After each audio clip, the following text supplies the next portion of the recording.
사람은 저마다의 인생을 바라보는 시각을 가지고 있습니다. 이 시선에 따라 같은 사건을 경험하여도 어떤 사람은 좌절하여 무너지지만 어떤 이는 이겨내고 더 나은 삶으로 나아가는 것을 우리가 볼 수가 있습니다. 어디에서 이런 차이가 나오느냐? 바로 인생을 바라보는 시선에 이와 같은 차이가 있다는 것을 우리는 놓쳐서는 안 됩니다. 높이 나는 새가 멀리 바라본다라는 유명한 말이 있습니다. 리처트 버크의 갈매기의 꿈이라는 소설에 나와 있는 이야기죠. 이 소설의 주인공인 이 조나단 리빙스턴은 굉장히 평범한 갈매기입니다. 그러나 바쁘게 살아가는 다른 동료들과는 달리 다른 생각을 가지고 삽니다. 신체 조건이나 체력은 다른 갈매기와 나을 것이 없습니다만 높이 나는 것에 대한 의미를 가지고 고민하면서 보다 높이 날아가려고 노력하게 됩니다. 이로 인해 동료 갈매기들의 시기와 질투를 받아 마침내 무리에서 쫓겨나게 됩니다. 그럼에도 삶에 대한 이 독특한 시각을 포기하지 아니하고 남다른 열정으로 마침내 높은 곳으로 올라가게 됩니다. 그 높은 곳에서 한 차원 다른 삶을 살아가며 이 비둘기가 갖는 고백이 바로 높이 나는 새가 가장 멀리 볼 수 있다라는 고백을 하게 되는 것입니다. 우리도 인생을 살다 보면 누구나 인생의 풍랑과 고난을 당하게 되죠. 그런데 어떤 사람은 이로 인해 불행한 삶을 삽니다만, 그러나 어떤 이들은 디딤돌로 삼아 더 힘차게 일어나는 것을 우리는 겪게 됩니다. 그러므로 무엇이 같은 고난 속에 이처럼 다른 삶을 살게 만드느냐? 바로 인생과 풍랑을 바라보는 그 시각의 차이에 있다는 것을 우리는 깊이 인식할 수 있어야 하는 것입니다. 그렇다면 어떤 시각으로 인생의 풍랑을 우리가 바라보아야 하는 겁니까? 바로 로마 시대 모진 박해를 당해 그 어려움을 겪고 있는 성도들에게 보낸 이 베드로의 편지인 베드로전서를 통해 이 문제에 대한 답을 저희들에게 제시하고 있습니다. 그러므로 오늘 말씀을 통해 인생을 바라보는 그 시선을 살펴봄으로써 우리 모두가 인생에 있어서 믿음의 승리를 누리는 그 복된 축복이 주어지길 주의 이름으로 축원드립니다. 첫째로 우리가 살펴볼 수 있는 것은 넓은 시야를 가지고 있어야 된다라는 것을 말씀하고 있습니다. 인생의 폭을 넓게 봄으로써 믿음의 승리를 누리는 저와 여러분들이 되시길 주의 이름으로 축원드립니다. 그렇다면 우리가 넓게 보아야 될 인생의 시선은 무엇이냐? 9절에서 말씀하고 있죠. 너희는 믿음을 굳건하게 하여 그를 대적하라. 이는 세상에 있는 너희 형제들도 동일한 고난을 당한 줄 알미라. 바울이 무엇을 이야기하고 있습니까? 너희 형제들도 동일한 고난을 당한 줄 알미라. 즉 알아라 이렇게 이야기하고 있습니다. 나 혼자 고난을 당하는 것이 아니라 이 고난을 당하고 있는 믿음의 형제 자매들이 있다라는 것을 깨닫고 아는 것, 이것이 우리의 시선을 넓히는 것임을 말씀하고 있습니다. 무슨 뜻입니까?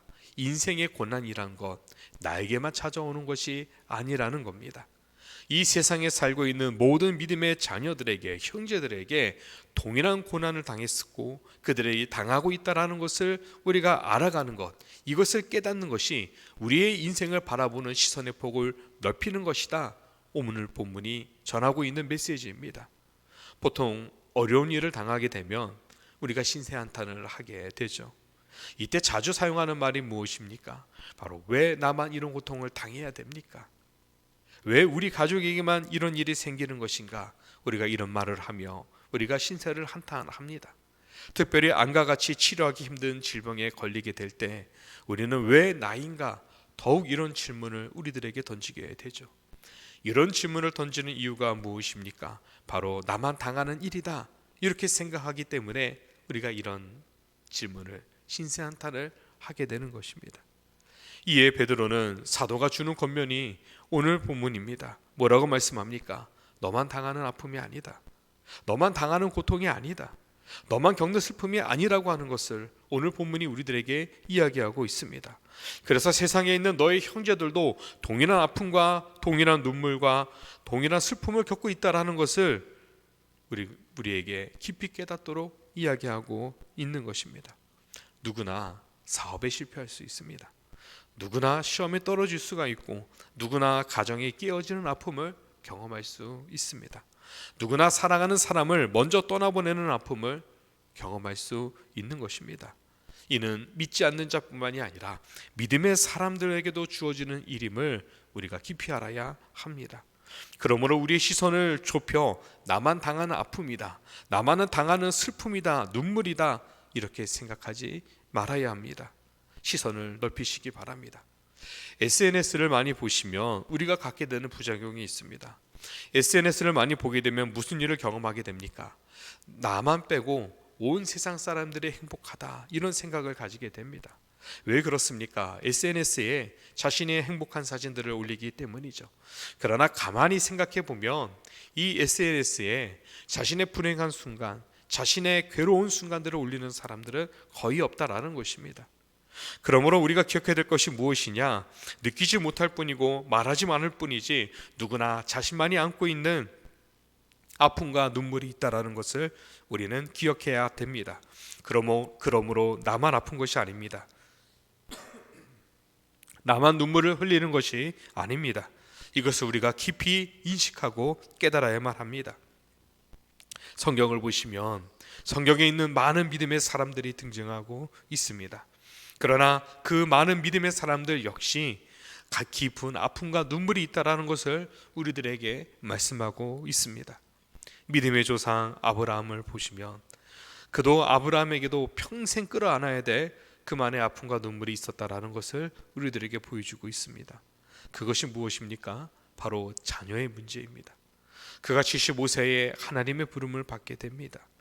그때 하나님께서 뭐라고 말씀하시죠? 내가 너희 후손을 하늘의 별과 같이 바다에 있는 모래알갱이와 같이 내가 그들을 창대케 하리라. 내가 너에게 민족을 이루어 주리라. 하나님께서 아브라함에게 약속하셨습니다. 그러나 세월이 지나도 아브라함에게 자녀가 생기지 않았습니다. 그가 가나안 땅에 들어간 지 10년이 지났음에도 불구하고 여전히 자녀를 가지지 못했습니다. 이때 어떻게 합니까? 사라가 자신의 종 하갈을 아브라함에게 들여보냅니다. 그리고 하갈을 통해 마침내 이스마엘을 낳지 않습니까? 그러나 하나님께서 이스마엘을 뭐라고 이야기하시죠? 언약의 자손으로 인정하지 아니하셨습니다. 왜 그렇습니까? 바로 하나님께서 약속한 자식이 아니기 때문입니다. 하나님께서는 사라를 통하여 자녀를 주시겠다라 하나님께서 약속하셨기 때문인 것이죠. 그러므로 아브라함과 사라가 이삭을 얻기까지 얼마나 그 마음의 고통이 심했는지를 우리들에게 보여주고 있습니다. 이러한 그의 자식 걱정은 이삭을 낳은 이후에도 사라지지 않습니다. 이삭을 낳은 이후에 어떻게 됩니까? 어느 날 이스마엘이 이삭을 괴롭히는 것을 사라가 보게 됩니다. 이에 사라가 아브라함에게 이야기하죠. 하갈과 이스마엘을 내어 보내소서. 내어 보내라는 말, 쫓아내라는 뜻입니다. 이를 두고 성경은 아브라함이 이스마엘로 인해 깊이 근심했다라고 성경은 기록하고 있습니다. 왜 근심했겠습니까? 바로 이스마엘도 아브라함의 자식이기 때문입니다. 미우나 고우나 자식이기에 내보내라고 했을 때 어찌 아브라함의 마음이 편했겠습니까? 미우나 고우나 자신의 사랑하는 자식이었던 것이죠. 이에 근심하는 아브라함에게 하나님께서 찾아오셔서 그의 마음을 위로하십니다. 그리고 뭐라고 말씀하시느냐? 내가 이스마엘을 통해서도 민족을 이루리라. 이스마엘을 지키시고 이스마엘을 보호하시고 이스마엘에게 민족을 이루는 축복을 주시겠다. 하나님께서 아브라함을 위로하시고 약속하시게 됩니다. 그러나 그렇다고 해서 아브라함이 이스마엘을 보낼 때 환영하면서 내보냈느냐? 결코 그러지 못했다라는 것을 우리는 놓쳐서는 안 됩니다. 하나님께서 허락하시고 축복해 주신다 할지라도 잘됐다며 박수치며 보내는 것이 아니라 그는 이로 인해 평생토록 이스마엘에 대한 아픔을 그 자신의 마음에 가지고 살았다는 것을 우리는 분명히 기억해야 됩니다. 그렇습니다. 자녀를 떠나보내는 아버지, 기뻐하는 아버지가 어디 있겠습니까? 아버지의 기쁨이 어찌 온전한 기쁨일 수 있겠냐는 것입니다.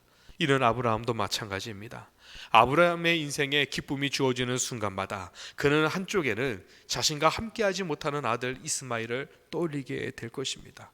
그러한 아픔이 평생토록 아브라함의 마음속에 자리를 잡으며 아브라함을 하여금 괴롭게 했다라는 것입니다. 야곱도 마찬가지죠. 야곱에게 4명의 아내와 12명의 아들들이 있었습니다. 아브라함의 이 야곱의 사정을 모르는 사람들에게는 그 야곱의 모습이 굉장히 풍요롭고 그리고 튼실하고 견실해 보이는 가정을 이룬 것처럼 보일지는 모르겠습니다만, 야곱의 속마음은 어떻습니까? 형제들의 갈등과 다툼으로 인해 그 속이 썩어 문드러지지 않습니까? 다른 형제들이 요셉을 시기하고 질투함으로 그 요셉을 팔아버림으로 인해 그는 반평생토록 요셉을 잃어버리는 그 아픔을 가지고 근심하며 살아야 했습니다. 우리가 잘 알고 있는 이스라엘의 두 번째 왕 다윗도 마찬가지입니다. 그가 이스라엘의 왕이었습니다만 평생토록 짊어지고 살아가야 하는 아픔이 있었습니다. 그도 자녀의 문제가 있었던 것이죠. 어머니가 다른 그 자녀들 사이에 얼마나 갈등이 심하겠습니까? 배다른 자녀들끼리 성적인 문제가 일어났으며 이로 인해 형제들끼리 죽이게 됩니다. 그리고 이것이 씨앗이 되어 훗날 압살롬이 자신의 아버지 다윗을 배신하고 반역을 일으키는 이유가 되게 되었습니다. 다윗도 자녀의 문제로 인해 평생 가슴의 아픔을 가지고 살아야만 했던 것이죠.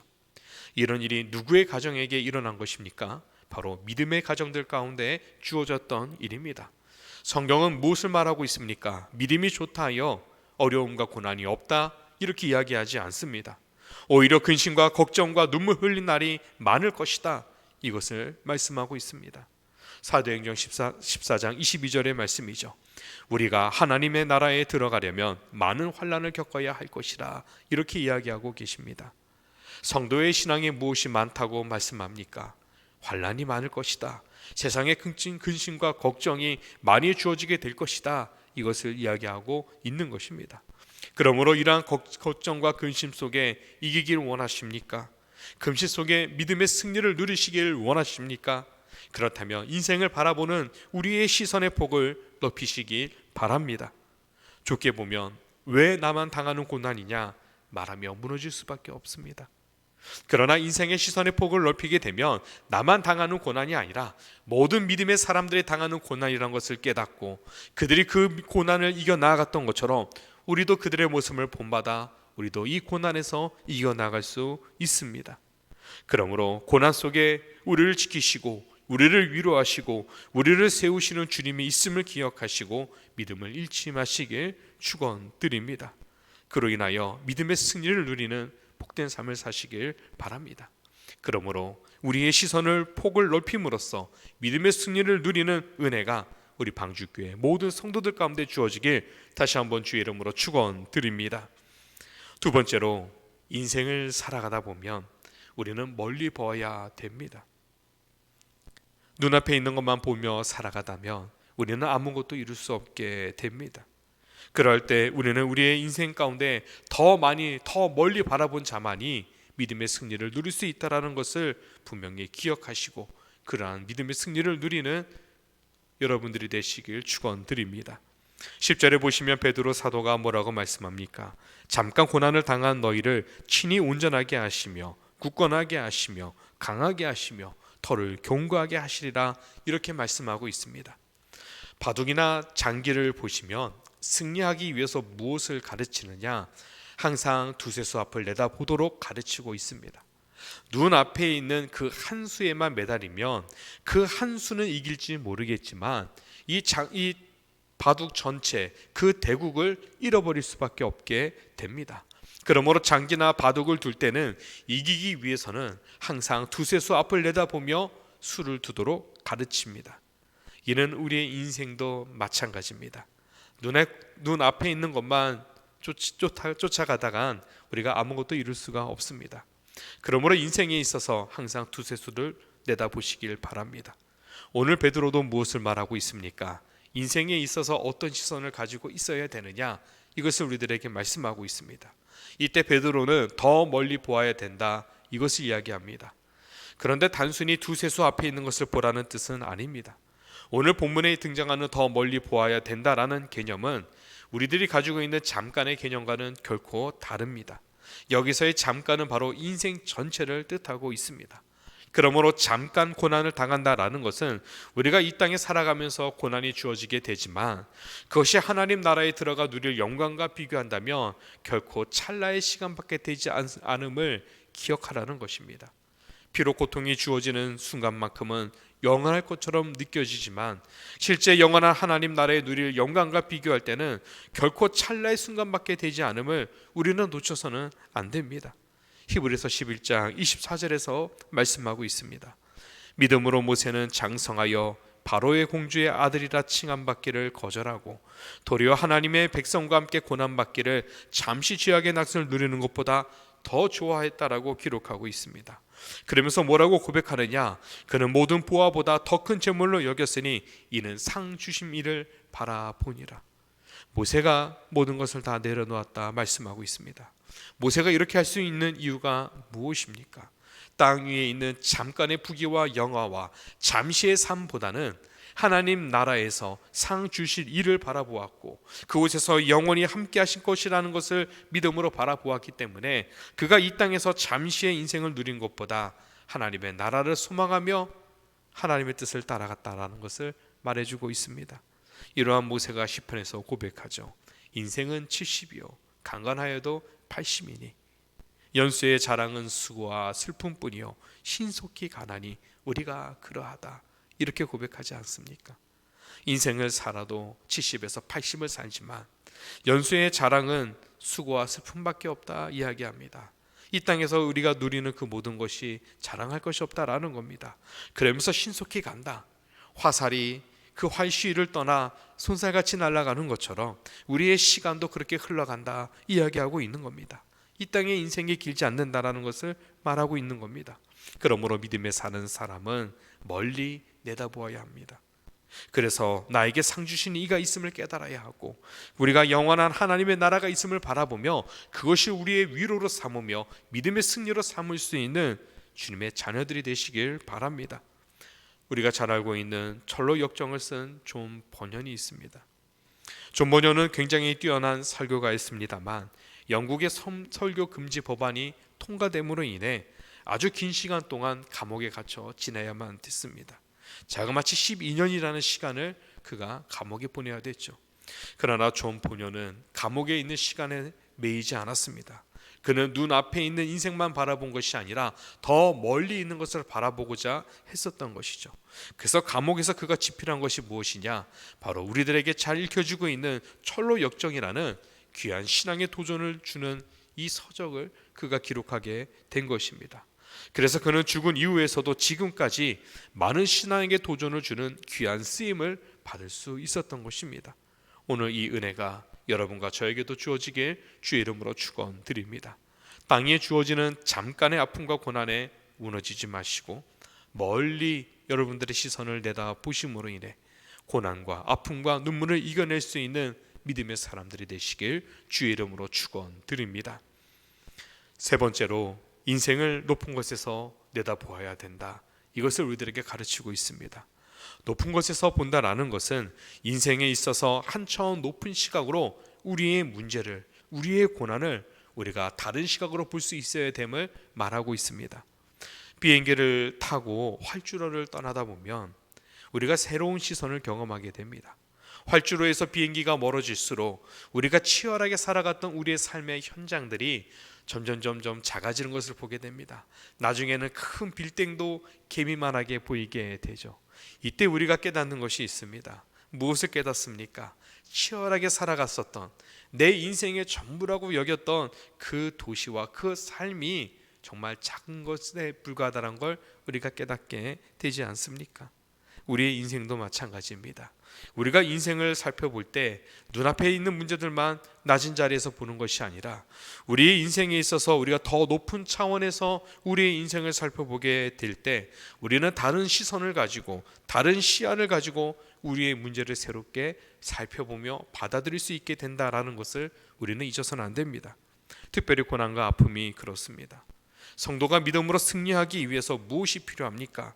바로 성도의 고난과 슬픔, 그리고 이 아픔을 우리가 한 차원도 높은 곳에서 우리가 내려다 볼 수 있어야 합니다. 흔히들 아픔과 고난을 어떻게 여깁니까? 아픔과 고난을 우리가 어떻게 받아들이고 있습니까? 우리들에겐 불필요한 것, 우리의 삶의 장애물로 우리가 그렇게 받아들이지 않습니까? 그래서 고난과 아픔이 찾아올 때마다 우리는 이 고난이, 이 슬픔이 빨리 지나가기를 우리는 기대하게 됩니다. 그러나 성경은 고난을 다르게 이야기합니다. 결코 불편한 것으로 말하지 않습니다. 오히려 이 고난 속에 하나님께서 성도에게 주신 복이 있음을, 그 은혜가 있음을 우리들에게 말씀하고 있습니다. 10절 중반절입니다. 온전하게 하시며 굳건하게 하시며 강하게 하시며 터를 견고하게 하시리라. 즉 고난을 통해 우리를 온전하게 하신다, 굳건하게 하신다, 이보다 더욱 강하게 하신다, 우리를 견고하게 세우시는 하나님이 있다, 이것을 우리들에게 말씀하고 있습니다. 이것이 인생의 고난과 아픔이 가져다주는 영적 유익인 것이죠. 하나님께서는 이 고난 속에 우리를 온전하게 하시며 굳건하게 하시고 견고하게 하실 것입니다. 여기서 온전하게 하다라는 이 단어를 보시면 헬라어로 회복시키다, 복구하다라는 뜻을 가지고 있습니다. 무슨 말씀이냐? 하나님께서 고난을 통해 우리의 찢어진 상처를 아물게 하시고 회복해 하시고 우리를 더욱더 튼실하게 세워가시는 하나님의 손길이 고난 가운데 있다 말하고 있는 겁니다. 시편 119편에 시인이 이렇게 고백합니다. 고난당하는 것이 내게 유익이라. 이로 말미암아 내가 주의 율례들을 배우게 되었나이다. 이렇게 이야기합니다. 고난을 통해서 무엇을 배우게 되었다 이야기합니까? 고난 가운데에 내가 하나님의 말씀을 깊이 깨닫게 되었고 하나님의 뜻이 무엇인지를 내가 깨달아 알게 되었고 하나님의 뜻에 더욱더 가까이 다가가는 그 삶을, 그 은혜와 축복을 누리게 되었다 이야기하고 있는 것입니다. 그러므로 고난은 우리를 무너뜨리는 것이 아니라 고난은 우리의 찢어진 인생을 다시금 회복시키시는 하나님의 손길임을 믿으시길 바랍니다. 우리의 연약함을 더욱더 견고하게 세우시는 자리이며 우리를 더욱더 믿음 안에 굳건히 서게 하시는 하나님의 은혜의 자리라는 사실을 기억하시고 한차원 더 높은 시각을 가지고 우리의 문제를 바라보며 믿음의 승리를 누릴 수 있는 주님의 자녀들이 되시길 주의 이름으로 축원드립니다. 말씀을 마치고자 합니다. 사랑하는 성도 여러분, 인생에 있어서 믿음의 시선을 가지고 살아가시길 소망합니다. 그리고 더 폭넓게 바라보시고 더 멀리 보시고 더 높이 바라봄으로써 우리의 당면한 고난과 슬픔과 이 모든 역경 속에 더 깊은 은혜의 세계로 나아가며 믿음의 승리를 누리는 그 축복이 우리 방주교회 모든 성도 여러분들 가운데 주어지길 주의 이름으로 축원드립니다. 기도하겠습니다.